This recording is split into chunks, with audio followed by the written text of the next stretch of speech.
आप सभी का एक फिर से स्वागत है हमारे पौराणिक कथा यूट्यूब चैनल पर। अर्जुन ने महाभारत के युद्ध में युधिष्ठिर को मारने के लिए क्यों उठाई तलवार। महर्षि वेदव्यास द्वारा रचित महाभारत एक बहुत ही विस्तृत ग्रंथ है जिसमें अनेक कहानियां हैं। आम जनवरी इनमें से अनेक कहानियों और प्रसंगों से अवगत है लेकिन बहुतों से अनजान है। आज हम आपको महाभारत का एक ऐसा ही प्रसंग बताते हैं जब अर्जुन ने अपने ज्येष्ठ भ्राता युधिष्ठिर को मारने के लिए हथियार उठाए थे। आइए जानते हैं आखिर अर्जुन ने ऐसा क्यों किया और इसका परिणाम क्या निकला।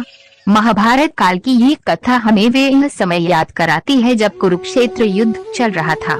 ये युद्ध का 17वां दिन था और राजकुमार युधिष्ठिर तथा कर्ण के बीच युद्ध हो रहा था। सभी को इस युद्ध से बेहद उम्मीदें थी है कि तभी शस्त्र विद्या में माहिर रहे कर्ण ने युधिष्ठिर पर एक जोरदार वार किया। एक के बाद एक करके कर्ण के सभी वार युधिष्ठिर पर भारी पड़ते गए और वे बुरी तरह से घायल हो गया। अब कर्ण के पास एक मौका था कि वे युधिष्ठिर को मारकर पांडवों की नींव हिलाकर रख दे, लेकिन उसने ये मौका हाथ से जाने दिया। आखिर क्यों? कर्ण ने युधिष्ठिर पर सिर्फ इसलिए वार नहीं किया क्योंकि उसने पांडवों की माता कुंती को ये वचन दिया था कि चाहे कुछ भी हो जाए वह उनके किसी भी पुत्र को जान से नहीं मारेगा।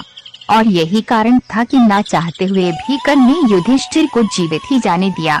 जब अनुज नकुल तथा सहदेव ने अपने ज्येष्ठ भ्राता राजकुमार युधिष्ठिर की ये हालत देखी तो शीघ्र ही उन्हें तंबू में ले गए जहाँ उनकी मरहम पट्टी के सभी इंतजाम किए गए। जब तीनों भाई तंबू में थे तो बाकी दो भाई अर्जुन तथा भीम अभी भी युद्ध में शत्रुओं की सेना से संघर्ष कर रहे थे। अचानक ही अर्जुन को राजकुमार युधिष्ठिर की अनुपस्थिति का एहसास हुआ और उन्होंने भीम से इस बारे में पूछताछ की। तब भीम ने बताया कि किस तरह से कर्ण तथा युधिष्ठिर के बीच हुए द्वंद्व के युद्ध में भ्राता युधिष्ठिर घायल हो गए, जिसके बाद उन्हें विश्राम करने के लिए ले जाया गया है। तभी भीम ने अर्जुन से कहा कि वे शत्रुओं को अकेले ही संभाल लेंगे और अर्जुन से आग्रह किया कि वे भ्राता युधिष्ठिर के पास जाएं और उनके स्वास्थ्य का ब्यौरा लें। आज्ञानुसार राजकुमार अर्जुन उस तंबू की ओर चले दिए जहां युधिष्ठिर घायल अवस्था में पीड़ा से जूझ रहे थे। तंबू में लेटे हुए युधिष्ठिर ने अचानक ही अपने अनुज को अपनी ओर आते हुए देखा। अर्जुन को देख उनकी खुशी का ठिकाना न रहा। वह समझ गए कि हो न हो अर्जुन युद्ध में कर्ण पर विजय प्राप्त कर उनके पास खुशखबरी लेकर आ रहे हैं। वह अंदर ही अंदर बेहद गर्व महसूस कर रहे थे कि उनकी इस हालत के लिए जिम्मेदार व्यक्ति को उनके अनुज ने दंड दे दिया है और अवश्य ही अर्जुन ने कर्ण को मार दिया होगा। लेकिन युधिष्ठिर सत्य से अनजान थे। तंबू में प्रवेश करते ही अर्जुन ने ज्येष्ठ भ्राता को प्रणाम किया और उनसे उनके स्वास्थ्य के बारे में पूछा। लेकिन इससे ज्यादा तो युधिष्ठिर इस बात को सुनने के लिए ज्यादा उत्तेजित हो रहे थे कि अर्जुन ने कर्ण को मारा या नहीं। लेकिन तभी राजकुमार अर्जुन द्वारा वहां आने का असली कारण व्यक्त किया गया। उन्होंने बताया कि कैसे भीम ने युधिष्ठिर के घायल होने की खबर सुनाई, जिसके बाद वह दौड़े दौड़े उनकी स्थिति का ब्यौरा लेने आ गए। अर्जुन के मुख से सच्चाई सुनते ही युधिष्ठिर अपना आपा खो बैठे। वह सच उनकी भावनाओं को ठेस पहुंचा रहा था। उन्हें ऐसा महसूस हुआ मानो कोई उनके सम्मान को तीर के समान चीरता हुआ जा रहा हो।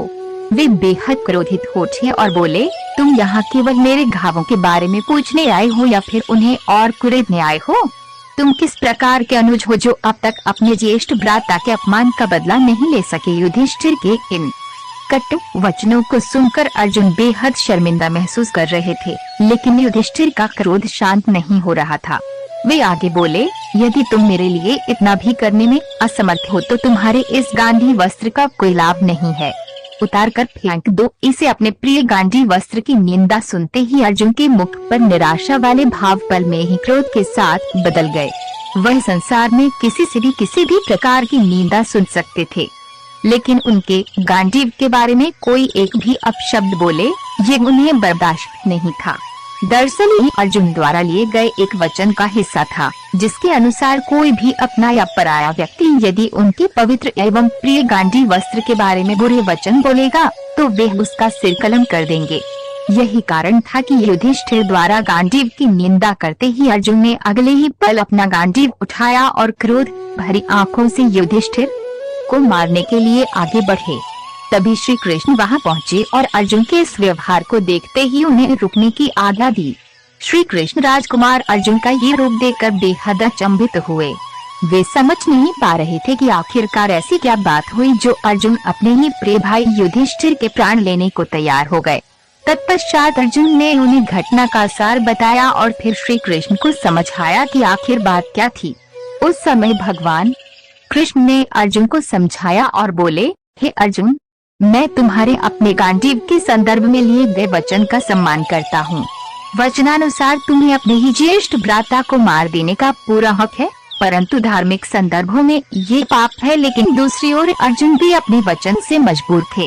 उनकी मंशा को और गहराई से समझते हुए श्री कृष्ण बोले, अर्जुन, यदि तुम्हें अपने वचन को पूरा करना है तो इसका एक अन्य साधन भी है।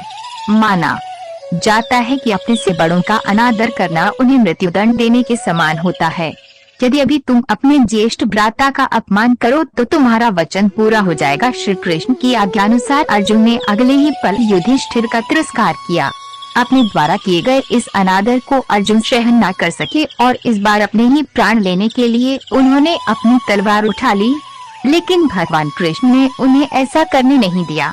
उन्होंने अर्जुन को बताया कि कैसे खुद के प्राणों का अंत करना यानी कि आत्मदाह करना शास्त्रों में अधर्म माना जाता है और पांडवों द्वारा धर्म के मार्ग पर चलना एक बहुत बड़ा पाप एवं अन्याय साबित होगा। इसीलिए उसे धर्म का मार्ग चुनना चाहिए।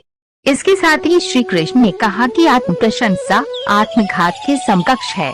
इसलिए तुम दूसरों के सम्मुख अपनी वीरता की खुलकर तारीफ करो, जिससे तुम्हारा वचन पूरा हो जाएगा।